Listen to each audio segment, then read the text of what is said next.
आज आपण गव्हाची खीर बनवणार आहे।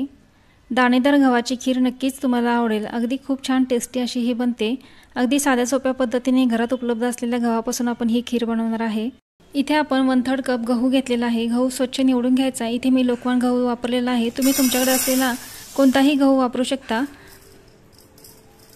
भरड न काढता अख्ख्या गव्हाची आपण खीर बनवणार आहे। त्यासाठी इथे आपण 8 ते 10 तास हे गहू आपण भिजवून घेणार आहे।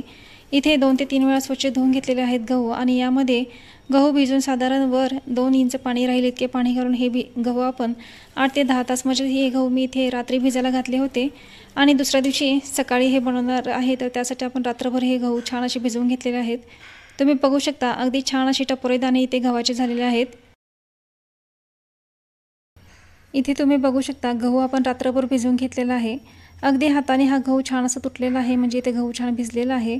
आता हा गहू आपण कुकरच्या डब्यामध्ये घालून कुकरला 4 ते 5 शिट्या काढून घेऊया। इथे तुम्ही बघू शकता 4 ते 5 शिट्या देऊन इथे कुकरला गहू छान असा शिजवून घेतलेला आहे। छान असे टपोरे दाणे झालेले आहेत गव्हाचे आणि तुम्ही बघू शकता अगदी हाताने सहजपणे याचा चुरा होतो, म्हणजे गहू छान असा शिजलेला आहे। आता आपण खीर बनवायला घेऊया। अगदी झटपट अशी ही खीर बनते। इथे आपण कढईमध्ये साधारण 1 चमचा तूप घालून घेतलेला आहे। तूप गरम झाले की यामध्ये आपण आपल्या आवडीप्रमाणे ड्रायफ्रुट्स घालून छान असे भाजून घ्यायचे। इथे मी काजू, बदाम, पिस्ता घातलेले आहे आणि मनुके घातलेले आहेत। हे सगळे जिन्नस घालून आपण छान असे हे परतून घ्यायचे। हलकेसे परतायचे, जास्त नाही परतायचे, नाही तर याची टेस्ट बदलू शकते। त्याचप्रमाणे इथे चारोळी घातलेली आहे 1 चमचा आणि इथे ओले खजूर आहेत अर्धी वाटी घेतलेले आहेत, तेही घालून घेतले। छान असे हे सगळं परतून घेतलं आणि 1 मिनिटभर इथे ड्रायफ्रुट्स परतून घेतल्यानंतर इथे आपण 1 वाटी ओल्या खोबऱ्याचे स्लाइस करून घेतलेले आहेत।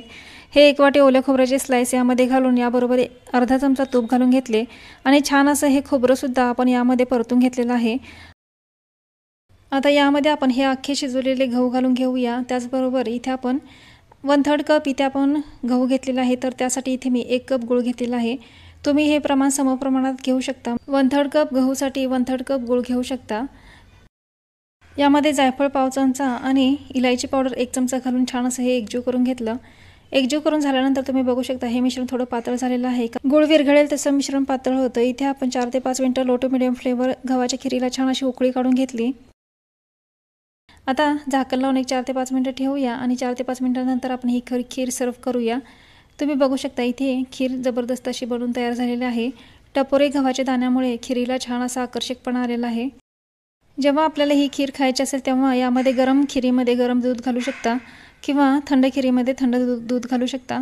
दूध घालताना खीर गरम असेल तर गरम दुधाचा वापर करा, नाहीतर या खिरीमध्ये दूध फुटू शकतं आणि खीर आपली पूर्णपणे खराब होऊ शकते। तर इथे आपण खीर सर्व केलेली आहे। गरम खीर होती त्यासाठी इथे मी गरम दूध वापरलेलं आहे। इथे आपली परफेक्ट अशी अख्ख्या गव्हाची खीर बनवून तयार झालेली आहे। अशा पद्धतीने घरी उपलब्ध असलेल्या गव्हामध्ये अख्ख्या गव्हाची खीर घरी नक्की ट्राय करून बघा। आजची रेसिपी कशी वाटली कमेंट करून नक्की सांगा। व्हिडिओला लाईक, शेअर आणि सबस्क्राईब करायला विसरू नका। परत भेटा अशाच छान खमंग स्वादिष्ट हेल्दी रेसिपीसोबत।